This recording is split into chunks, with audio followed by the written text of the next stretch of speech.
नमस्कार। दूरदर्शन के सभी दर्शकों का हार्दिक स्वागत है, अभिनंदन है।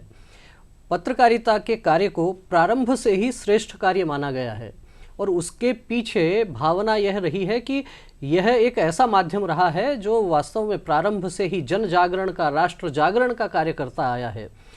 हिंदी पत्रकारिता की बात करें तो भी निश्चित रूप से ये कहा जा सकता है कि देश में जब स्वतंत्रता का आंदोलन चल रहा था उस समय अलग अलग तरीके से क्रांतिकारी अपनी गतिविधियां तो संचालित करते ही थे, लेकिन अपना विचार देश की जनता तक पहुंचाने के लिए अनेक महापुरुषों ने, अनेक क्रांतिकारियों ने भी अखबार का सहारा लिया, पत्रकारिता का सहारा लिया। वर्तमान दौर में अलग अलग प्रकार से, जिस प्रकार से तकनीक का विकास हुआ है, उस आधार पर पत्रकारिता के क्षेत्र में भी बहुत परिवर्तन हुए हैं।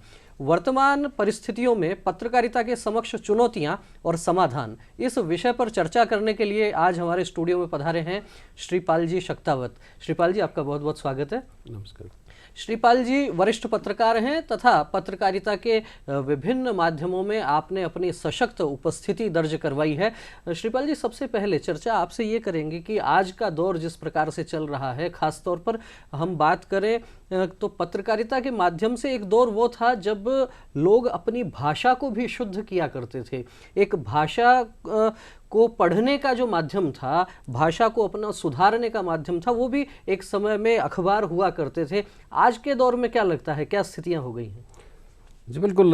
भाषा की अगर बात करें तो अब बोलचाल की भाषा सब अखबारों पर, टीवी चैनल्स पर जी या इंटरनेट पर वो हावी होती जा रही है और उसकी वजह से परिष्कृत होने की बजाय जो हिंदी है जी वो उसके ऊपर इंग्लिश का प्रभाव बढ़ रहा है, जी उर्दू के शब्दों का चलन बढ़ रहा है। ख़ासतौर पर चैनल्स के जब दौर शुरू हुआ, भारतीय पत्रकारिता की अगर हम बात करें, हिंदी पत्रकारिता की बात करें तो 4 अलग अलग युग में इसको बांटा जा सकता है। जो आपने जिक्र किया था कि स्वतंत्रता आंदोलन की जो बात की थी, तो स्वतंत्रता आंदोलन में जब पत्रकारिता शुरू हुई तो वो उस आंदोलन की एक गर्भ से पैदा हुई थी।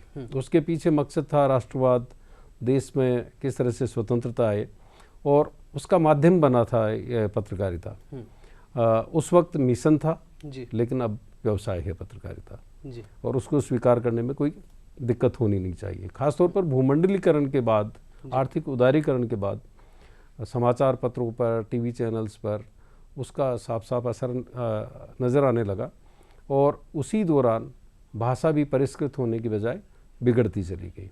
उसमें आम बोलचाल की भाषा आने लगी और उसका असर ये हुआ है कि आज अगर आप किसी से पूछेंगे, चाहे आप शहर में किसी में जाएं, रिक्शा में बैठें, ऑटो रिक्शा में बैठें, उससे आप कहेंगे कि चिकित्सालय ले चलिए, वो शायद नहीं बता पाएगा, हॉस्पिटल बोलना लेकिन पड़ेगा। हॉस्पिटल के लिए अगर आप बात कहोगे जी। तो वो तुरंत आपको हॉस्पिटल पहुंचा देगा। तो श्रीपाल जी ने कहा कि वास्तव में जिस तरह से आम बोलचाल में जिन शब्दों का उपयोग हो रहा है, उन्हीं शब्दों को आज की पत्रकारिता भी ग्रहण करने लग गई है। लेकिन इस सब के साथ ही एक महत्वपूर्ण बात यह भी आई है कि पत्रकारिता एक दौर में मिशन को साथ में लेकर आगे बढ़ रही थी। वो मिशन आज कहीं कहा जा सकता है कि थोड़ा पीछे छूट गया और पत्रकारिता ने भी व्यवसाय का रूप ले लिया है। श्रीपाल जी, जिस तरीके से हम इस सच्चाई से इनकार नहीं कर सकते कि वास्तव में पत्रकारिता मिशन पर चलती थी, लेकिन समाज को एक दिशा दिखाने का काम पत्रकारिता सदैव से करती आई है। आज के इस दौर में सोशल मीडिया बहुत हद तक प्रभावी हो गया है। ये कहा जा सकता है कि हर एक व्यक्ति के हाथ में टेक्नोलॉजी पहुंच गई है, अपनी बात वो कह सकता है। तो समाचार पत्र हैं या न्यूज़ चैनल्स हैं, मीडिया को जिसे हम कह सकते हैं, तो एक तरफ जो सोशल मीडिया के माध्यम से जानकारियां आ रही हैं, लगातार जानकारियां आ रही हैं, उनका आज की पत्रकारिता पर किस प्रकार का प्रभाव पड़ रहा है? देखिए, जिस तरह से ट्रेंड होता है वो आपकी हेडलाइंस तय करने लग गए जी। समाचार पत्र की, टेलीविज़न चैनल की। क्योंकि पहले ये अंदाज करने के लिए कि कौन सी खबर, उसकी कितनी पहुंच है, कितना असर दिखा रही है, टीआरपी का इंतजार करना होता था जी।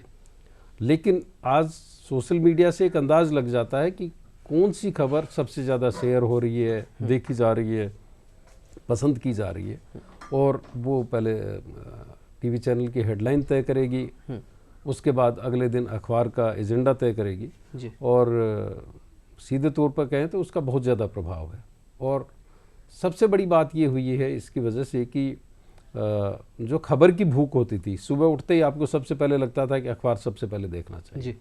चाय की तलब बाद में होती थी और समाचार पत्र की तलब पहले होती थी, लेकिन अब उस तरह की भूख नज़र नहीं आती। सोशल मीडिया पर जानकारियां पहले से होती है, लेकिन उसमें सबसे बड़ी दिक्कत ये कि अखबार की ज़रूरत सिर्फ इसलिए पड़ रही है कि विश्वसनीयता आज भी समाचार पत्र की ज़्यादा है जी, बजाय सोशल मीडिया की बात करें। क्योंकि जल्दी खबर पहुंचाने के दबाव में जो ख़ास तौर पर टीवी चैनल्स में जिस तरह का दबाव आया, उस अपडेटिंग मीडिया उसको कहते हैं जी, उसमें जब कभी हम काम करते हैं तो हमें लगता है कि अगर सामने वाले का पक्ष नहीं मिल रहा तो ठीक है, उसका पक्ष हम फ़ोन पर ले सकते हैं, उसके बाद ले सकते हैं, लेकिन एक बार खबर को ब्रेक कर दिया जाए। जी।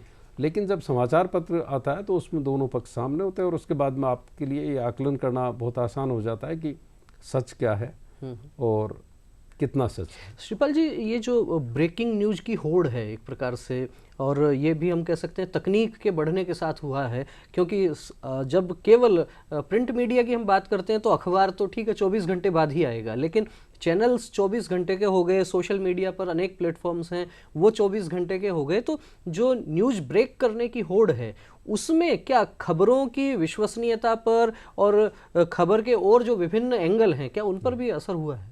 बिल्कुल, पिछले 3 दशक में पत्रकारिता के स्वरूप पूरी तरह से बदल गए। पहले जो समाचार पत्र आते थे वो पूरी तरह से प्रादेशिक होते थे, लेकिन अब तकनीक आ गई, सैटेलाइट एडिशंस अब छपने लगे हैं जी। हर शहर और कस्बे के पुल आउट आने लगे हैं, अखबार अलग से आने लगे हैं। तो वो जो प्रादेशिक समाचार पत्र पूरा होता था जिसमें पूरे प्रदेश की खबर होती थी, वो किसी एक पन्ने में सिमट करके रह गई। उसकी जगह ली रीजनल चैनल्स ने और उन्होंने अपना प्रभाव बढ़ाया। झुंझुनू की खबर टीवी चैनल के जरिए जालोर के लोग भी देखने लगे तो झालावाड़ के लोग भी देखने लगे। जी। जो समाचार पत्र पहले भूमिका निभाता था वो टीवी चैनल्स ने निभाना शुरू किया। लेकिन अब जो अंतराजाल है, इंटरनेट है, उसने चीज़ें बिल्कुल बदल दी है।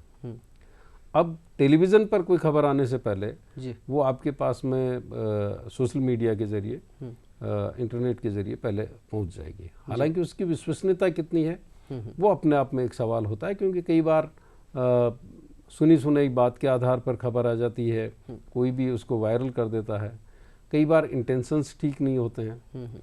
तो जो गंभीरता प्रिंट मीडिया की, इसलिए मुझे लगता है कि प्रिंट मीडिया की ज़रूरत हमेशा बनी रहेगी। जी। गंभीरता की बात करें तो गंभीरता उसकी ज़्यादा है। श्रीपाल जी, जब हम बात करते हैं कि जैसे न्यूज़ चैनल्स वो डिस्ट्रिक्ट हेडक्वार्टर तक पहुंच गए हैं, या समाचार पत्रों की भी बात करें तो एक दौर था कि जब राजधानी से अखबार निकला करते थे, अलग अलग ज़िलों से अलग अलग संस्करण जो है वो प्रकाशित होने लग गए हैं। तो पत्रकार भी पहले राजधानी में ज़्यादा हुआ करते थे, कुछ पत्रकार जिला स्तर पर हुआ करते थे। अब ऐसा लगने लगा है कि खंड स्तर तक, तहसील से भी नीचे तक वहाँ पत्रकार काम करने लग गया है। और वास्तव में जो निचले स्तर पर ग्राम पंचायत, पंचायत समिति के स्तर पर कोई पत्रकार काम करेगा वो सरवाइव कैसे कर पाएगा? क्या उसको इतना मानदेय मिल जाता है कि वो अपना काम ठीक प्रकार से कर सकता है, या केवल उसके लिए पत्रकारिता जो है वो हम कह सकते हैं कि एक अतिरिक्त आय का जरिया हो सकता है? किस प्रकार की ये जो स्थानीय स्तर तक, निचले स्तर तक पत्रकारिता के संदेश वाहक जो पहुंचे हैं उसका क्या असर लगता है? जी बिल्कुल, अगर इसको पूरे उस मैकेनिज्म को देखें तो ये अपने आप में बड़ी चिंता का सवाल है। कई बार मुझे बतौर संपादक लगता था जी कि जो मानदेय हम उसको दे रहे हैं क्या उसमें वो डीजल और पेट्रोल भरवा करके जा सकता है। और ऐसे में दूसरे तरीके शुरू होते हैं। या तो विज्ञापन में वो अपने कमीशन की बात करेगा, और जब विज्ञापन पर फोकस करता है एक पत्रकार जी तो पत्रकारिता पीछे छूट जाती है, या फिर उसको दूसरे व्यवसाय अपनाने पड़ते हैं। तो जितने भी कस्बाई पत्रकार हैं, छोटी जगह के पत्रकार हैं, वो उनके लिए पत्रकारिता निश्चित रूप से एक उनका मूल मकसद होता है, लेकिन साथ में उनको व्यवसाय करना होता है जी। और जब आप व्यवसाय के साथ पत्रकारिता करते हैं तो कई बार आपको कुछ समझौते भी करने पड़ते हैं। जी। इसलिए विश्वसनीयता की बात जो है वो कहीं न कहीं इससे प्रभावित होगी। आपने कहा कि कुछ समझौते भी करने पड़ते हैं, क्योंकि यदि एक ही व्यक्ति दोहरी भूमिका निभाता है तो निश्चित रूप से परिवर्तन तो होगा ही। लेकिन एक दौर ऐसा हुआ करता था समाचार पत्रों में कि संपादकीय विभाग जो है वो अपना स्वतंत्र विभाग हुआ करता था, और अखबार चूंकि ठीक है व्यवसाय है तो उसको चलाने के लिए जो कुछ आवश्यकताएं हैं उनकी पूर्ति के लिए एक अलग से मार्केटिंग का विभाग जो हुआ करता था, विज्ञापन विभाग हुआ करता था। क्या लगता है इस दौर में जो संपादक हैं कहीं ना कहीं उन पर दबाव बढ़ गया है, अनेक भूमिकाओं का निर्वहन करना पड़ रहा है? जी बिल्कुल, अगर पूरी पत्रकारिता को देखें तो आर्थिक उदारीकरण और भूमंडलीकरण के बाद उसमें संपादक की भूमिका लगातार बदल गई है। बाजार का दबाव है जी, उपभोक्ताओं की ज़रूरत के हिसाब से उसको खबरें तय करनी होती है, और साथ में अब संपादक अकेला संपादक नहीं है, वो मैनेजर की भूमिका में भी है। छोटे जो सैटेलाइट एडिशंस हैं या छोटे एडिशंस हैं उनमें उसको प्रसार का काम भी देखना है, डिस्ट्रीब्यूशन भी देखना है, रेवेन्यू भी देखनी है, और उसमें सब चीज़ों में संतुलन बनाने की उस कोशिश में कई तरह के दबाव में वो होता है। उसको वैसे कहा जाता है कि वो मल्टीटास्किंग वाली बात। लेकिन मल्टीटास्किंग के साथ में दिक्कत यही होती है कि फिर कहीं न कहीं समझौते होते हैं। श्रीपाल जी, अक्सर एक चीज़ ये भी देखी जाती है कि जब हम लोग बचपन में थे, समाचार पत्र देखते थे, तो कई बार ये स्थितियां होती थी कि घर में, परिवार में, समाज में जहाँ बैठते थे ये होता था कि किसी समाचार पत्र में आप कोई 2 गलती निकाल कर बता दीजिए, ये पुरस्कार मिल जाएगा। और आज के दौर में देखते हैं तो एक एक पन्ने पर बड़े प्रतिष्ठित समाचार पत्रों की ये स्थितियां हैं। तो ये जो इतनी गलतियां भाषा के स्तर पर होने लगी हैं, क्या इसके पीछे भी कारण यही है कि हर एक पत्रकार को या संपादक को मल्टीटास्किंग बना दिया गया है, बहुत सारी जिम्मेदारियां आ गई हैं, या कुछ और कारण है? देखिए, मुझे लगता है कि जो प्रूफ की बात कर रहे हैं या भाषा की बात कर रहे हैं उसमें तो इस तरह की ज़्यादा चूक नहीं होती है, लेकिन विश्वसनीयता की बात ज़रूर आती है कि विश्वसनीयता कहीं न कहीं उससे प्रभावित हुई है। और चूंकि एक व्यक्ति, वो है तो व्यक्ति, मशीन तो नहीं है जी। और उसमें अगर तमाम तरह के काम उसको करने होते हैं तो दिक्कतें आती है। लेकिन एक अच्छी बात हुई है भारतीय पत्रकारिता की अगर बात करें तो अब मानवीय कहानियों को ज़्यादा पढ़ा जाने लगा। एक वक्त था जब कहा जाता था कि कोई भी टीवी चैनल या अखबार 3C से चलेगा, क्रिकेट, सिनेमा और क्राइम से जी। लेकिन अब आप देखेंगे कि जब भी आप कोई प्रेरित कहानी कर रहे हैं, चाहे आप सोशल मीडिया पे भी उसको अच्छी तरह से देख सकते हैं, या कोई डेवलपमेंटल स्टोरी है तो उसकी रीडरशिप ज़्यादा होती है, सबसे ज़्यादा शेयर किया जाता है, सबसे ज़्यादा पढ़ा जाता है।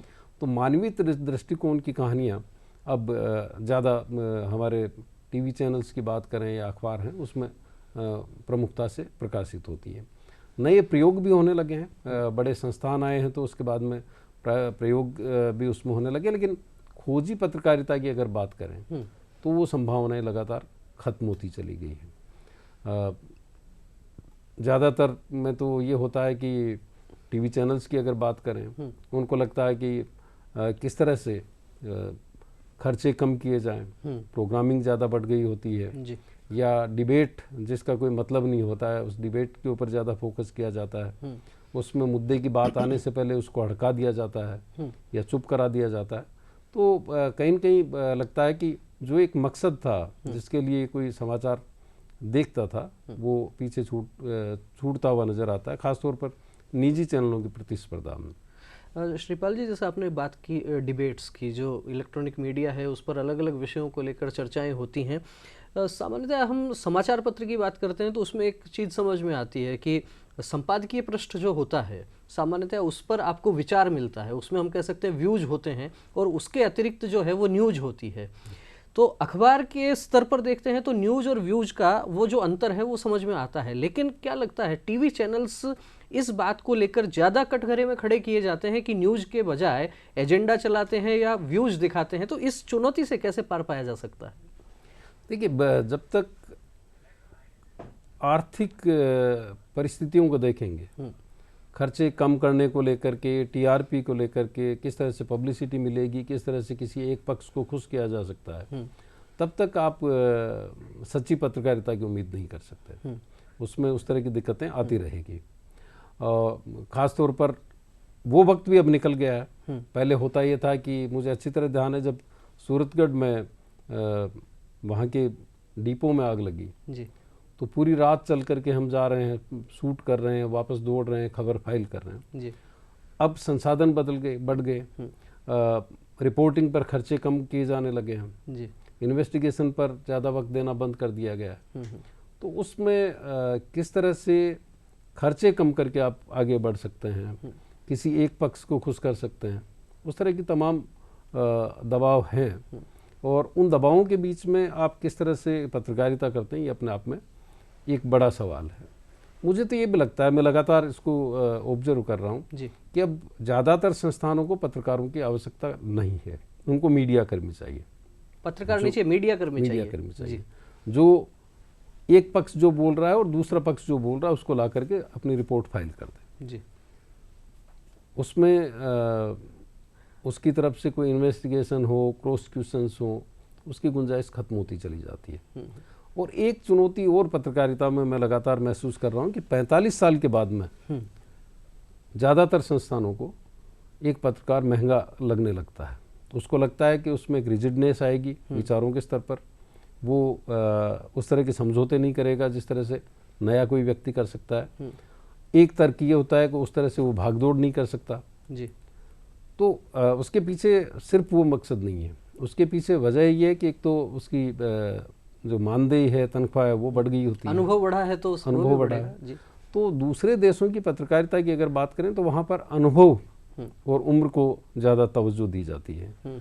लेकिन हमारे यहाँ पर चूँकि बाजार का दबाव है, खर्चे बढ़ रहे हैं, समाचार पत्रों के लिए दिक्कत ये है कि जो आपका पेपर है उसकी कॉस्ट बढ़ गई है, टेक्नोलॉजी महंगी हो गई है, तो उसमें किस तरह से संतुलन बनाया जा सके, क्योंकि अब मिशन की पत्रकारिता तो है नहीं, कोई उस तरह का राष्ट्रीयता और राष्ट्रवाद की बात उस तरह की नहीं है जो आज़ादी आंदोलन के वक्त थी। वो समय तो उसमें तमाम तरह के संतुलन उनको बनाने होते हैं, क्योंकि एक व्यवसायी जो है पत्रकार पत्रकारिता कर सकता है, लेकिन संस्थान का जो मालिक है उसके लिए व्यवसाय पत्रकारिता से भी ज़्यादा कहीं अहमियत रखता है। बहुत बड़ी बात श्रीपाल जी ने कही है कि पत्रकार अपनी पत्रकारिता कर सकता है, उसके मन मस्तिष्क में, उसके हृदय में वो मिशन हो सकता है, लेकिन संस्थान को चलाना है तो उसकी अपनी मजबूरियां होती हैं, उसकी अपनी आवश्यकताएं भी होती हैं, और जिन लोगों के कंधों पर ये जिम्मेदारी होती है उनका फिर विचार कुछ अलग प्रकार का भी हो सकता है। श्रीपाल जी, इस दौर में दो नाम खूब सुनाई देते हैं खबरों की जब हम बात करते हैं, तो एक नाम आता है फेक न्यूज, दूसरा आता है पेड न्यूज। ये जो दो बड़े आरोप सामान्यतया लगते हैं, इनसे पत्रकारिता क्षेत्र को कितना नुकसान हो रहा है और किस प्रकार से इनसे बचा जा सकता है? देखिए, फेक न्यूज़ की अगर बात करें तो फेक न्यूज़ आपको सोशल मीडिया पर ज़्यादा मिलेगी जी, और उसके पीछे एजेंडे होते हैं, इंटेंशंस होते हैं, कई बार चूक भी होती है जी। लेकिन जो पेड न्यूज़ की बात है, ख़ासतौर पर पेड न्यूज़ आपको किसी भी चुनाव को प्रभावित करने का एक माध्यम बनती है। और मुझे अच्छी तरह ध्यान है कि जो पेड न्यूज़ के खिलाफ अभियान चलाने वाले अखबार अब नज़र आते हैं, वही एक वक्त था जब पेड न्यूज़ की शुरुआत करते हुए दिखते थे। लेकिन वक्त के साथ चीज़ें बदलती है। ये ज़्यादा दिक्कत इसलिए भी हुई कि चुनाव आयोग ने जिस तरह से खर्चों पर पाबंदियाँ की, खर्चों को प्रतिबंधित करना शुरू किया चुनाव में, और विज्ञापन के जो माध्यम थे वो जब बदल गए तो कहीं न कहीं एक रास्ता ये निकाला गया कि आपकी खबर तभी प्रकाशित होगी जब आप एक पैकेज उनको दे देते हैं। पैकेज का मतलब ये है कि आपका विज्ञापन भी उसमें लगेगा और साथ में आपकी खबरें भी प्रकाशित होगी। लेकिन उसमें सबसे बड़ी दिक्कत होती है कि एक चुनाव क्षेत्र में अगर 10 उम्मीदवार खड़े हैं और उनमें से 2 या 3 पैसा दे देते हैं और 7 सिर्फ इसलिए अखबार या टीवी चैनल से गायब हो जाते हैं क्योंकि वो पैसा देने की स्थिति में नहीं है या वो पैसा नहीं देना चाहते हैं, कंप्रोमाइज़ नहीं करना चाहते हैं, तो वहाँ पर लगता है कि उनके साथ अन्याय हो रहा है। जी। इसमें सुधार करने की ज़रूरत है। अब समाचार पत्रों ने, टीवी चैनल्स ने भी उसको गंभीरता से समझा है और मुझे उम्मीद है कि पेड न्यूज़ की जो एक समस्या पैदा हुई थी वो आने वाले वक्त में धीरे धीरे ख़त्म हो जाएगी। लेकिन कहीं न कहीं चुनाव आयोग को, हमारी सरकारों को इस पर भी सोचने की ज़रूरत है कि चुनाव के वक्त में जी विज्ञापनों को किस तरह से वो ठीक कर सकते। तो एक बहुत बड़ा सवाल ये पत्रकारिता के समक्ष आज भी बना हुआ है। जब पेड न्यूज़ की बात आती है तो निश्चित रूप से दो पंक्तियां कही जा सकती हैं कि सच्चाई का गला घोंटते गुणीजनों को देखा है, धन बल के आगे उनको घुटने टेकते देखा है। वास्तव में धन यदि आपकी खबरों को प्रभावित करने लगता है तो विश्वसनीयता निश्चित रूप से रसातल की ओर जाएगी ही जाएगी। उससे उबरना, उससे किस प्रकार से आप बच सकते हैं, ये आज के पत्रकारिता के क्षेत्र में कार्य करने वाले लोगों के लिए एक बड़ा प्रश्न बना हुआ है। श्रीपाल जी, चर्चा आपसे ये भी करेंगे कि पत्रकारिता में भी ये कहा जा सकता है कि अलग अलग भाषाओं की पत्रकारिता, अलग अलग प्रकार की पत्रकारिता है। भारत के परिप्रेक्ष्य में यदि हम बात करते हैं तो सर्वाधिक बोली जाने वाली भाषा हिंदी भाषा है। हिंदी की जो पत्रकारिता है ये क्या देश से बाहर बढ़ के और विदेशों में, विश्व में भी क्या इसका व्याप इन दिनों बढ़ रहा है? क्या कहना चाहिए? बिल्कुल। एक वक्त था जब लगा था कि जिस तरह से विश्व स्तरीय जो रेडियो सेवाएं थी वो हिंदी की खासतौर पर बंद हुई जी, तो लगा था कि शायद उसका प्रभाव खत्म हो रहा है या वो इकोनॉमिकली अपने आप को खड़ा नहीं कर पा रहे। लेकिन मैंने पिछले कुछ सालों में देखा है कि जितने भी विकसित देश हैं वहाँ पर अब सैटेलाइट चैनल्स हैं हिंदी के, और उन देशों में सैटेलाइट चैनल्स चल रहे हैं। अगर राजस्थान की बात करें तो श्रीमाधोपुर के पास के एक सज्जन है जो ब्रिटेन और अमेरिका में चैनल चलाते हैं, हिंदी के चैनल हैं, पूरी तरह से हिंदी को समर्पित चैनल है। और मैं जब उनके स्टूडियो को देखने गया तो एक जिज्ञासा थी कि यहाँ पर वो किस तरह से चैनल्स सर्वाइव कर पा रहे हैं, किस तरह से चल पा रहे हैं। तो पता चला कि उनकी डिमांड है, उनको विज्ञापन मिलते हैं, और विज्ञापन मिलते हैं इसका मतलब हिंदी का प्रभाव क्षेत्र लगातार बढ़ रहा है। एक सर्वे पिछले दिनों किया गया था जिसमें 42 शहर ऐसे माने गए थे जहाँ पर प्रसार संख्या लगातार बढ़ रही है जी। और उन 42 शहरों में सबसे ज़्यादा अगर कोई प्रभाव वाला क्षेत्र है तो हिंदी का क्षेत्र है जी। जिसे हिंदी का हृदय क्षेत्र कहते हैं जी। तो आप समझ सकते हैं कि हिंदी की पहुंच बढ़ रही है। और अब OTT प्लेटफॉर्म के जरिए समाचार पत्रों की पहुंच बढ़ रही है, और अब वो सिर्फ प्रिंट के बूते या प्रिंट के ऊपर निर्भर नहीं है जी। वो अपने अपने ऐप और OTT प्लेटफॉर्म्स के जरिए पूरी दुनिया में उनकी पहुंच बढ़ रही है। श्रीपाल जी, आपने प्रिंट मीडिया में भी काम किया है, इलेक्ट्रॉनिक मीडिया में भी आपने काम किया है। आपका व्यक्तिगत अनुभव लेना चाहेंगे, ज़्यादा चुनौतीपूर्ण क्षेत्र प्रिंट मीडिया का लगता है या इलेक्ट्रॉनिक मीडिया का क्षेत्र ज़्यादा चुनौतीपूर्ण लगता है? देखिए, मैंने उस दौर में प्रिंट में काम किया जब न्यूज़ मैगजीन्स की बड़ी ज़रूरत थी जी। पढ़ी जाती थी। इंटरनेट भी उस समय नहीं होगा, नहीं था। हाँ। और उस वक्त हमें वक्त होता था, एक एक स्टोरी पर हम 2-2, 3-3 महीने काम करते थे, इन्वेस्टिगेट करते थे, और जब वो रिपोर्ट प्रकाशित होती थी तो उसका असर होता था। लेकिन जब टेलीविज़न में पहुंचे तो ये समझ में आया कि टेलीविज़न की रीच उससे भी बड़ी हो सकती है। खासतौर पर मैं कुछ स्टोरीज़ का तरफ इशारा करना चाहूँगा। जैसे एक महिला है जिसको समाचार पत्र में सिर्फ वो सिंगल कॉलम की एक खबर थी जी। जयपुर के प्रताप नगर इलाके में उसको फेंक दिया गया था चलती हुई जीप से जी। तो मुझे लगा कि अब अखबार के माध्यम से आरोपियों को नहीं पकड़ा जा सकता, उन तक नहीं पहुंचा जा सकता जी। मेरे लिए खबर इसलिए भी महत्वपूर्ण थी कि वो बोल नहीं सकती थी और सुन नहीं सकती थी, यानी वो किसी भी सूरत में आप अपराधी तक नहीं पहुंच सकते थे जी। उसके पीछे मकसद क्या था। एक सेंट्रल गवर्नमेंट का एक एम्प्लॉई, उसने उसको भर्ती करवाया और उसको महिला सदन में ले जा करके छोड़ा। लेकिन जब टेलीविज़न पे उसको हमने टेलीकास्ट किया स्टोरी को जी। और जनता से अपील की, दर्शकों से अपील की, तो आपको ताजुब होगा कि 1.5 घंटे के अंदर न केवल आरोपी पकड़े गए जी, बल्कि उसके पीछे की पूरी साजिश का भी खुलासा हो गया। जन सहभागिता जुड़ गई उसमें। तो टेलीविज़न की अपनी एक रीच है जी। टेलीविज़न का अपना एक प्रभाव क्षेत्र है और समाचार पत्र का, प्रिंट का अपना एक प्रभाव क्षेत्र है जी। वक्त के साथ वो चीज़ें बदलती गई। खासतौर पर जो प्रादेशिक अखबार समाचार पत्र हैं वो क्षेत्रीय समाचार पत्र हो गए, कस्बों तक सीमित हो गए। अब सबसे बड़ी दिक्कत ये होती है कि चाकसू वाले व्यक्ति को निवाई की खबर नहीं मिलती और निवाई वाले को टोंक की खबर नहीं मिलती जी।